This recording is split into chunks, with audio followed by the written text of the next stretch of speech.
Hello everyone, my name is Amanda and this presentation is over the American Bankers Association Banks Never Ask That campaign that ran in October 2020. To begin, I'll give an overview of the ABA. They are a body that represents financial institutions of all asset sizes and charter types. They deliver the latest industry news, provide education and certification to bankers, and provide support to bankers as well. The Banks Never Ask That campaign is an anti-phishing campaign with the goal of educating consumers on phishing scams. In 2019, Americans lost $1.9 billion to phishing and other scams, and the only way to mitigate this phenomenon is to educate the consumer.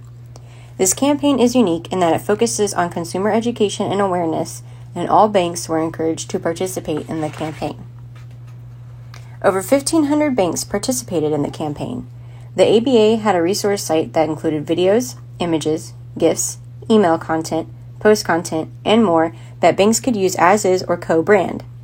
Banks were also able to participate in any way they felt necessary, meaning they didn't have to follow a schedule. The ABA themselves posted the content across their social media channels and tailored the frequency of posts to the channel. The campaign also included a sweepstakes sponsored by the ABA. Consumers were encouraged to visit the Banks Never Ask That website, take the anti-phishing quiz, and tweet their results with the hashtag BNATsweeps. The key message is simple. Banks never ask that. Banks will never call, email, or text you and ask for identifying information, or ask weird questions like, is a hot dog a sandwich? The target audience for the campaign was millennials. Even though they like to think boomers are the only ones getting scammed, millennials actually make up a large portion of those who fall for phishing. Here are a few examples from the campaign. On the left, we have a video post from LinkedIn with 1,861 views. In the middle, we have a tweet with little engagement. On the right, we have a Facebook post with only 23 reactions and 38 shares. This illustrates that while reach was high, engagement was low on static posts. The campaign had 6 videos to illustrate the things that banks will never ask. I've included this video in the presentation so you can get a feel for the content in the campaign. Tim, check out this email. Yo, what's up? Hi, this is Charles from your bank. Please know Mercury is in retrograde, so things are in flux. Mercury governs all contracts. Wait to open this checking account until after we end in Capricorn and our planet is wide awake? That's weird. Yeah, he's such a Virgo. No. It's a weird question because a bank would never ask that.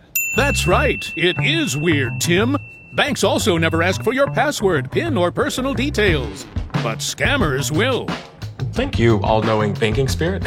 Typical Mercury. As above, so too below. Okay, Jade, listen.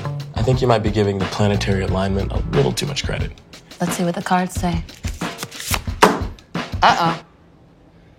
Just flip that around, and now it's good. We're good.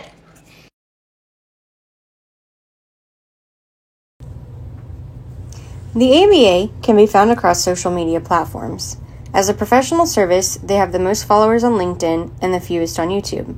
Their reach and engagement in each channel was relative to the size of their following. For example, video views on LinkedIn were much higher than video views on Instagram or YouTube.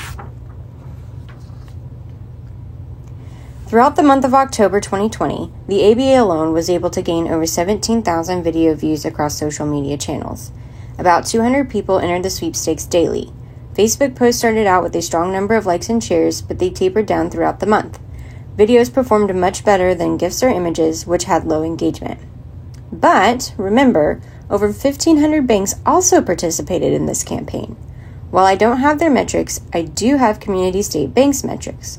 If we conservatively assume that all participating banks are a similar size and social media presence, we can estimate that on the low end, Facebook reach from participating banks totaled 150 to 225,000 and over 30,000 video views on YouTube.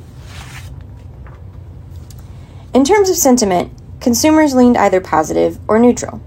Of the thousands of posts I reviewed, only one tweet had a negative sentiment, and it occurred months after the initial campaign in October. The user turned the hashtag Banks Never Ask That around on the ABA to call them out on their political leanings. In terms of reach, the campaign was a success.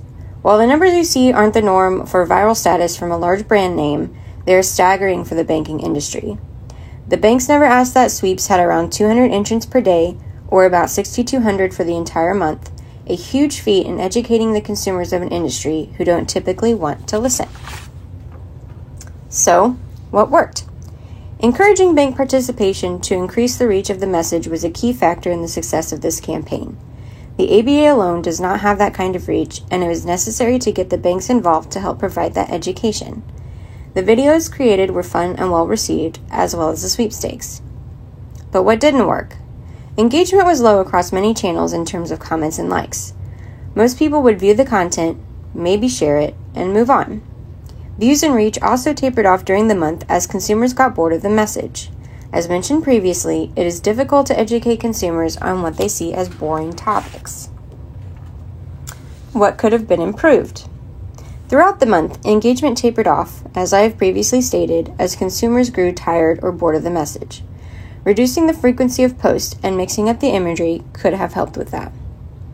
Banks were also allowed to make their own copy. They didn't have to use the copy prepared by the ABA. So while the images and videos were the same across the board, the message wasn't always the same. This allowed for flexibility by the banks to tailor to their audience, but also allowed for a gap in the way the message was conveyed. Some final thoughts. As previously stated, the ABA really relied on bank participation to make this campaign successful. It is one of the things that made this campaign so unique and really interesting to me. One observation I have made from this case study is that reach, views, and other KPIs are in general proportional to the number of followers in the channel. If you have more followers on Twitter than Facebook, you can expect to have higher organic reach on Twitter. Finally, it is important to cater to the audience on each channel. Twitter users were more engaged in video posts than GIF or image posts. Posts weren't made daily on LinkedIn, but were made daily on other channels, sometimes several times per day. These are just a few examples of how important it is to tailor your tactic for each channel. Thank you for watching.